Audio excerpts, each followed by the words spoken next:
Salam alaikum, mes chers étudiants. Nous allons aujourd'hui continuer notre cours de Management 2. Cette septième vidéo sera consacrée à la troisième partie des théories de la contingence structurelle.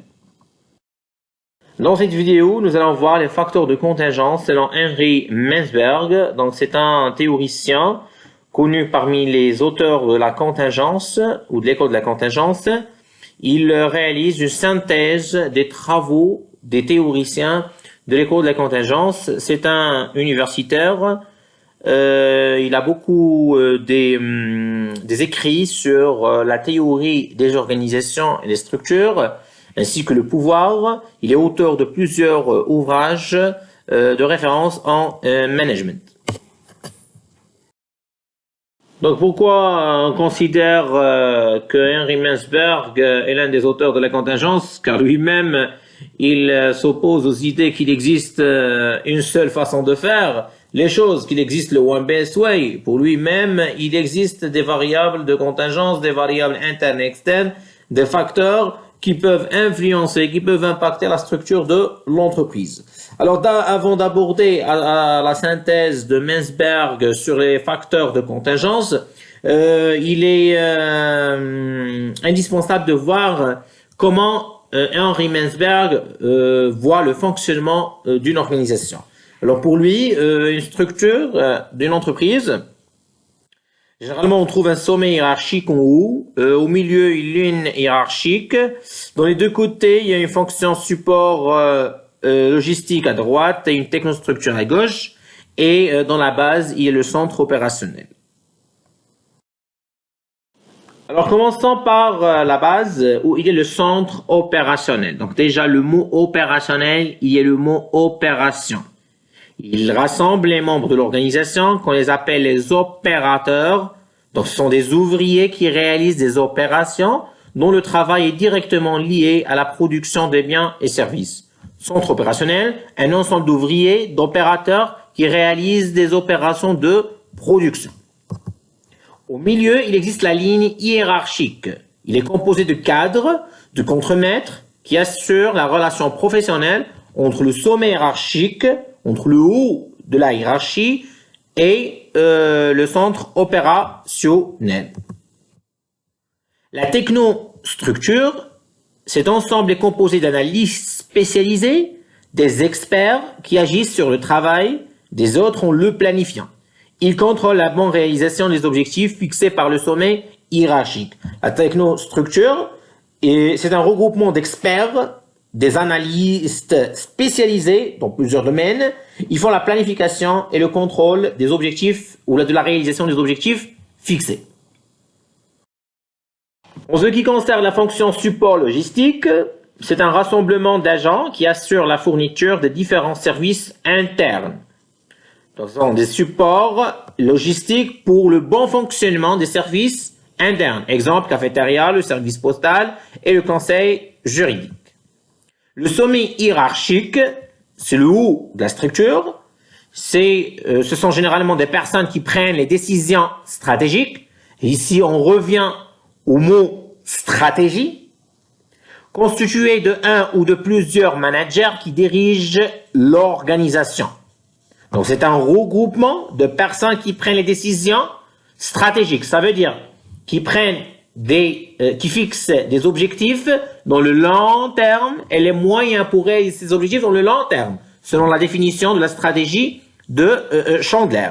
Généralement, on trouve dans ce sommet hiérarchique les managers. Leur vision est globale, donc la vision et l'orientation de toute l'entreprise, et leurs responsabilités sont assez larges. Il est également chargé de la discipline au sein de l'organisation et ses relations avec l'environnement. Donc, il y a l'élément de contrôle, la discipline de l'organisation, puisqu'il y a l'organisation de relations avec l'environnement. Donc, généralement, ils ont une relation avec les pouvoirs publics, avec les banques, avec les fournisseurs, par exemple. Alors, passons maintenant au cœur de notre sujet de vidéo d'aujourd'hui, les 4 facteurs de contingence d'Henri Mintzberg. Alors pour Henri Mintzberg, déjà, il n'existe pas une structure idéale, une structure universaliste, mais cette structure est influencée par plusieurs facteurs de contingence, que lui-même, il fait qu'une synthèse des théoriciens qui lui ont précédé. Alors l'âge et la taille influencent la structure, le pouvoir à droite, l'environnement influence la structure et le système technique aussi, il influence la structure. Mais il va les expliquer de façon plus précise, plus approfondie.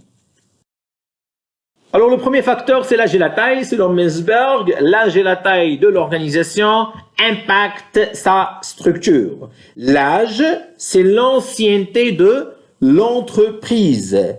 Ça fait combien d'années elle a été fondée? Et la taille, ça veut dire sa dimension. Je vais te prendre un exemple. La taille d'une entreprise, selon l'effectif. Est-ce qu'il est une micro-entreprise, une très petite entreprise, une petite et moyenne entreprise ou une grande entreprise? Ça, c'est la dimension, c'est la taille de l'entreprise. Alors, selon Henri Mintzberg, l'âge et la taille impactent la structure d'une entreprise. Comment? Plus une organisation est ancienne, plus son comportement est formalisé. Plus une organisation a acquis de l'expérience, a rassemblé, regroupé, a consolidé un savoir-faire depuis la date de sa création, plus toute action, toute décision dans l'entreprise doit suivre des formalités. Généralement, ce sont des règles qui sont écrites.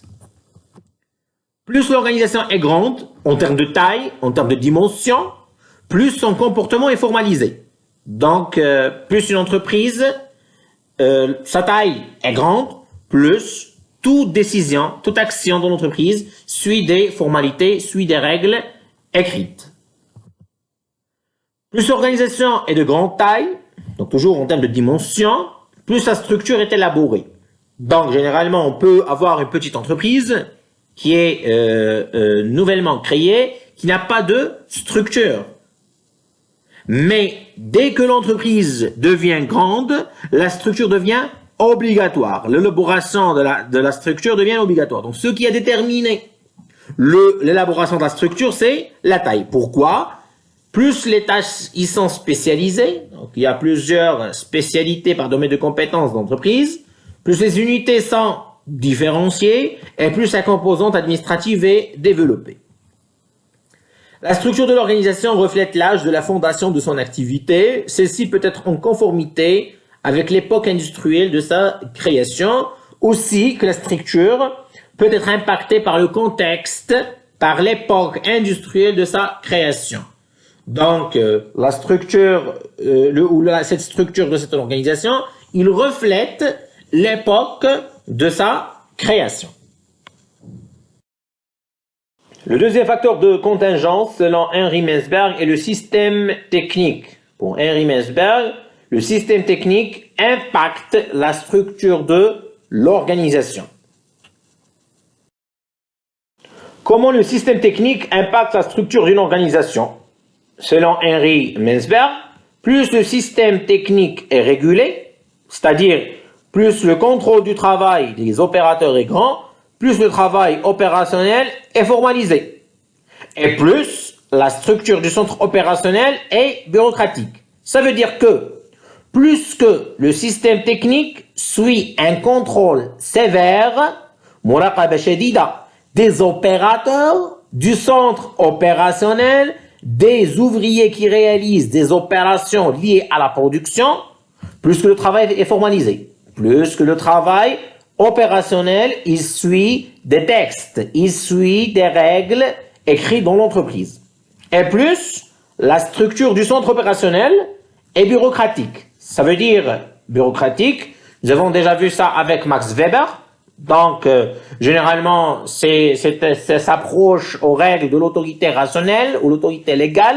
Donc, il y a deux éléments, la planification, la rationalité, et plus que ça, il y a la législation et les formalités juridiques. Plus le système technique est complexe, plus les fonctions de support logistique sont élaborées et qualifiées. Plus qu'il y a un système technique qui est complexe, où il y a une intervention de plusieurs éléments, plus il y a nécessité de mise en œuvre des fonctions de support et logistique. L'automation, ou l'automatisation, ou la robotisation, ou la mécanisation du centre opérationnel. Donc les opérations liées à la production sont automatisées ou robotisées. Ils transforment la structure administrative de bureaucratie, de ce que nous avons vu en premier, à une structure organique. Et nous connaissons tous, avec Burns et Stalker, quelles sont les caractéristiques d'une structure organique. C'est une structure qui est adaptative, flexible, où la communication latérale est très importante, où on donne une importance à l'expertise, et non pas à la personne elle-même et sa place dans la hiérarchie, etc. Le troisième facteur de contingence selon Mansberg, c'est l'environnement. Alors, l'environnement impacte la structure de l'organisation. Elle ajoute un concept très important, c'est celui de l'idéologie, qui veut dire la culture d'une entreprise, qui peut même elle-même influencer la structure d'une organisation. Alors, comment l'environnement peut impacter la structure d'une organisation? Selon Henry Mansberg, plus l'environnement est dynamique, plus qu'il change, plus qu'il y a beaucoup de mutations dans un environnement, et plus la structure est organique, et plus la structure d'une organisation est adaptative et flexible par rapport aux mutations de cet environnement, comme nous avons déjà vu avec Burns et Stalker. Plus l'environnement est complexe, plus l'entreprise réalise des opérations dans un environnement qui est complexe, plus la structure est décentralisée, plus l'entreprise opte pour des structures où il y a la décentralisation du pouvoir et de prise de décision par domaine de compétences et d'expertise. Plus l'organisation a des marchés diversifiés, donc lorsque je parle des marchés diversifiés, surtout en termes de clients, elle a tendance à scinder, à diviser l'organisation en sous-unités organisées, ce que nous avons appelé des divisions. Nous avons déjà vu ça dans la structure divisionnelle. Henry Mansberg ajoute le concept de pouvoir. Le pouvoir peut impacter la structure d'une organisation. Alors pour Henry Mansberg, plus le contrôle externe qu'ils exercent sur l'organisation est puissant, plus la structure d'une organisation est centralisée et formalisée.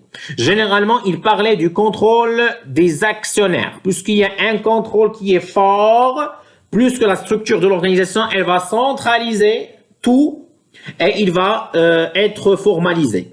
Elle va suivre des formalités, bien sûr, et des règles écrites. Alors comment? Avec un contrôle extérieur, une organisation tend à centraliser tout le pouvoir de décision et de contrôle au niveau du sommet hiérarchique, et à formaliser son comportement. Alors qu'il y a le contrôle extérieur, l'entreprise elle va centraliser le pouvoir de décision et de contrôle le sommet hiérarchique, le sommet, le haut d'une structure. Et elle va bien sûr adopter, à formaliser toute action de l'entreprise, à suivre des règles écrites dans l'organisation. Alors, dans cette diapositive, je vous donne quelques questions d'évaluation. Question 1. Henry Mansberg est l'un des auteurs de l'école de la contingence. Pourquoi? Pourquoi Henry Mansberg est considéré parmi les auteurs de l'école de la contingence? Question 2. Expliquez le rôle du centre opérationnel, de la ligne hiérarchique, de la technostructure, de la fonction support et logistique et du sommet hiérarchique.